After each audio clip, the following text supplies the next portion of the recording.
Hi Selva பேசுகிறேண்ணா. So உங்களோட 2 minutes ஒரு time கிடைக்குமா?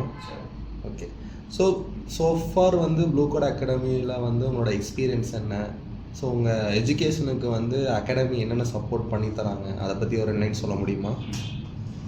ப்ளூ கோட் அகாடமி எனக்கு ஆக்சுவலி நிறைய பர்சனல் கனெக்ட் இருக்குது. என்னென்னா எனக்கு கோடிங் தாண்டி நிறையா லைஃப் எக்ஸ்பீரியன்ஸ் நான் கெயின் பண்ணிக்கிட்டேன். அப்புறம் எனக்கு கோடிங் நாலேஜ் சுத்தமாக கிடையாது. இங்கே வந்து தான் எல்லாத்தையுமே கற்றுக்கிட்டேன். எனக்கு நிறைய ஃப்ரெண்ட்லி ஸ்டாஃப்ஸ் இருக்காங்க. ஸோ அது எனக்கு ரொம்ப ஈஸியாக இன்ட்ராக்ட் பண்ணுறதுக்கு ரொம்ப ஹெல்ப்ஃபுல்லாக இருந்துச்சு. ஸோ எனக்கு என்ன டவுட்னாலும் அவங்கக்கிட்ட டேரெக்டாக கேட்கலாம். கோடிங்கை தாண்டி லைஃப்க்கான மோட்டிவேஷனை கேட்குறக்கும் அவங்க நிறைய ஹெல்ப் பண்ணியிருக்காங்க. ஸோ அந்த வகையில் எனக்கு ரொம்பவே ப்ளூ கோட் ஹெல்ப்ஃபுல்லாக இருந்திருக்கு.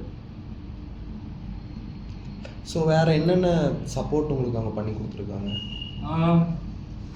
என்ன கேட்டாலும் ஸ்பான்டேனியஸாக நடக்குது இங்கே. அதுதான் ரொம்ப ஸ்பெஷல் நினைக்கிறேன். மித்த அகாடமி பற்றி எனக்கு தெரியல. பட் ப்ளூ கோடில் நான் இங்கே வந்து ஃபேஸ் பண்ணது வந்து கம்யூனிகேஷனில் நான் ரொம்ப லேக் ஆனதை நான் ஃபேஸ் பண்ணேன். ஸோ அப்போது அவங்கக்கிட்ட ஃபீட்பேக்ஸ் கேட்டாங்க என்கிட்ட. அவங்கக்கிட்ட நான் போய் சொன்ன இந்த மாதிரி எனக்கு கம்யூனிகேஷனில் லேக் இருக்குது, எனக்கு மட்டும் இல்லை எல்லாருக்குமே அது ஒரு பேசிக் நீடாக இருக்குது கோடிங் தாண்டி அப்படின்ற போது அவங்க அந்த வீக்லேயே டக்குன்னு அதுக்கான நெக்ஸ்ட் ஸ்டெப் எடுத்து அவங்க ப்ராஜெக்ட் ஹையர் அப்படின்னு சொல்லிட்டு ஒரு புது இன்னோவேட்டிவாக ஒரு கிளாஸ் ஒரு செஷன் ஒன்று எடுத்தாங்க. ஸோ அதுலேருந்து நாங்கள் நிறையா லேர்ன் பண்ணிக்கிட்டோம். எப்படின்னா ஜாப் எப்படி அப்ளை பண்ணுறது, எப்படி பேசணும், எங்களோட ஸ்ட்ரென்த் என்ன வீக்னஸ் என்ன அப்படின்னு சொல்லி எங்களுக்கே தெரியாதது அவங்களே எங்களுக்கு பிச் பண்ணி சொல்லி கொடுத்தாங்க. ஸோ எப்படி பிஹேவ் பண்ணணுன்றது கூட சொல்லி கொடுத்தது எங்களுக்கு ரொம்ப ஹெல்ப்ஃபுல்லாக இருந்துச்சு. So how happy are you?